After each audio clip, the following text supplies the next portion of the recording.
जय Shri Ram. 21st century is a time of greed, speed and individualism. 21वीं शताब्दी विश्व और मानव के इतिहास में एक विशेष समय है। एक और साइंस की दौड़ से पैदावार के साधन बढ़े तो दूसरी ओर लाभ से लोभ बढ़ता गया, जिससे इंसान स्वार्थी और व्यक्तिगत बन गया और अनजाने में प्रोग्रेस के नाम पर आज का युवक इसका शिकार बनता जा रहा है। और हर इंसान को तलाश है इस समस्या के समाधान की, किसी फार्मूले की, और वो फार्मूला है परिवार संस्था। लेकिन दुर्भाग्य की बात है कि 21वीं शताब्दी के बढ़ते हुए लोभ और अहम के कारण ही ये परिवार संस्था भी टूटती नजर आती है। क्या इसको टिकाने का कोई महामंत्र है? वह है रामायण। ये एक ऐसा ग्रंथ है जिसकी बुनियाद है रिश्तों की मर्यादा और परंपराओं का पालन। आज समाज और परिवार में सुख है तो शांति नहीं, और शांति है तो सुख नहीं। लेकिन रामायण से मनुष्य धर्म के रास्ते पर चलकर सुख और शांति दोनों प्राप्त कर सकता है। इसके लिए तुलसीदास जी ने कहा है, हमें दो बातें करनी होगी, राम का नाम और राम का काम। अगर हम राम का नाम और राम का काम करें तो हमें सुख और शांति ही नहीं बल्कि उस परम आनंद की प्राप्ति हो सकती है जिसके लिए हम प्रयास कर रहे हैं। तो आइए तुलसीदास जी की कुछ चौपाइयों को सुनकर, समझकर, गाकर हम अपने जीवन का लाभ उठाएं और आनंद की प्राप्ति करें।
तो आइए सबसे पहले हम शिव जी भगवान को प्रणाम करते हैं, क्योंकि उनके परिवार में सब अलग अलग स्वभाव के होते हुए भी फिर भी किस तरह से सब प्रेम से इकट्ठे रहते हैं।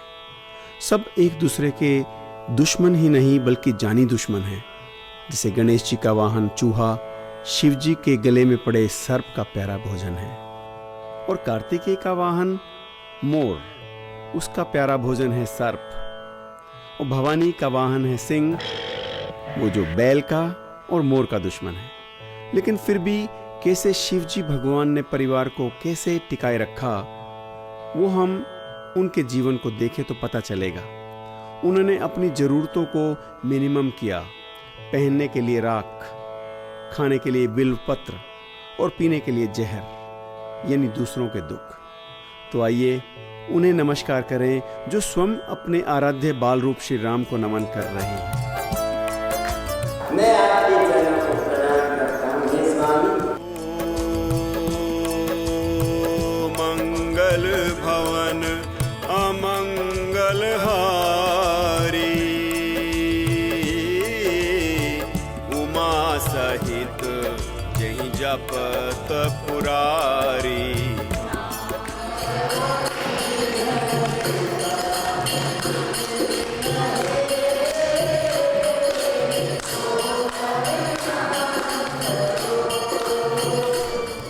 मंगल भवन, मंगलों का सागर, सोर्स ऑफ ऑल गुडनेस, और अमंगलों को हरने वाले, ऐसे प्रभु जो सुदशरथ दशरथ जी के अजर बिहारी आंगन में विहरते हैं, अटखेलिया करते हैं, उनसे प्रार्थना करें कि हमारे ऊपर द्रवहु सुदशरथ वो द्रवित हों।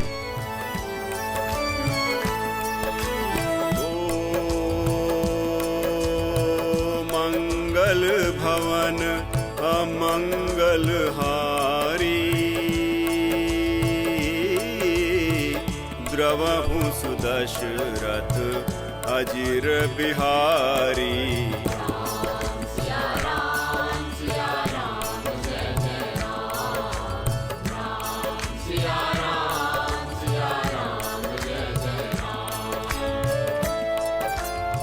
हरि की कथा अनंत है और इसे भिन्न भिन्न भांति से संतों ने गाया है।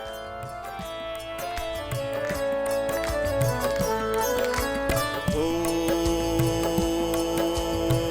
हरि अनंत हरि कथा अनंता, कहाँ ही सुनहि बहुविधि सब संता।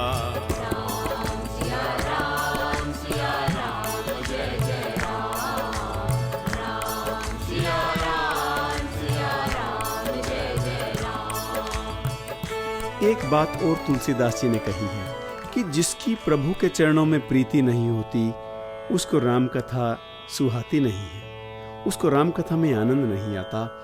यहाँ बैठे जितने लोग हैं, कुछ लोग जब राम कथा चल रही होती है तो पीछे खड़े होकर गप्पे मारते हैं, स्टॉक मार्केट की बात करते हैं, या फिर बहनें, उनको ये चिंता होती है कि घर पर गैस खुली तो नहीं रह गई, या फिर कुछ का ध्यान तो जलेबी की दुकान में है, कुछ का अपने बाहर निकाले हुए जूतों में है।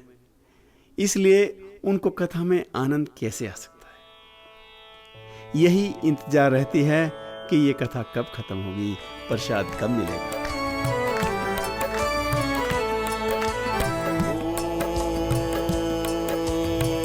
प्रभु पद प्रीति ना समुझीनी की, दिन ही कथा सुन लागी फीकी। क्या वहम और डर का नाम भगवान है? तो और क्या, जैसे आप हमेशा कहा करते हैं कि भगवान यहाँ है, वहाँ है, जर्रे जर्रे में समाया हुआ है, क्या ये वहम नहीं है? तो मुझे कोई ऐसी जगह बता दो सावित्री जहाँ भगवान ना हो। लेकिन जिनको राम कथा में आनंद आने लगता है तो फिर बस उनको हर जगह राम ही राम, सीता ही सीता नजर आते हैं। सारे संसार की हर वस्तु में, हर प्राणी में सिया राम और सिया राम में हर वस्तु। जिसे शंकराचार्य ने कहा, कण कण में भगवान, everything has God in it and God is in everything.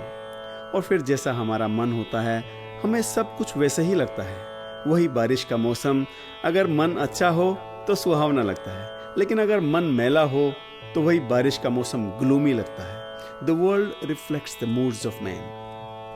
I'm so fortunate to have स्पर्श of a person who saw God in everything. ये इंसान किसी को खिलाए बगैर नहीं खाते थे, तो उनके पास सुबह सुबह मांगने वाले आ जाते थे और वो उनको अपने पास बिठाकर बड़े प्रेम से भोजन करवाते थे।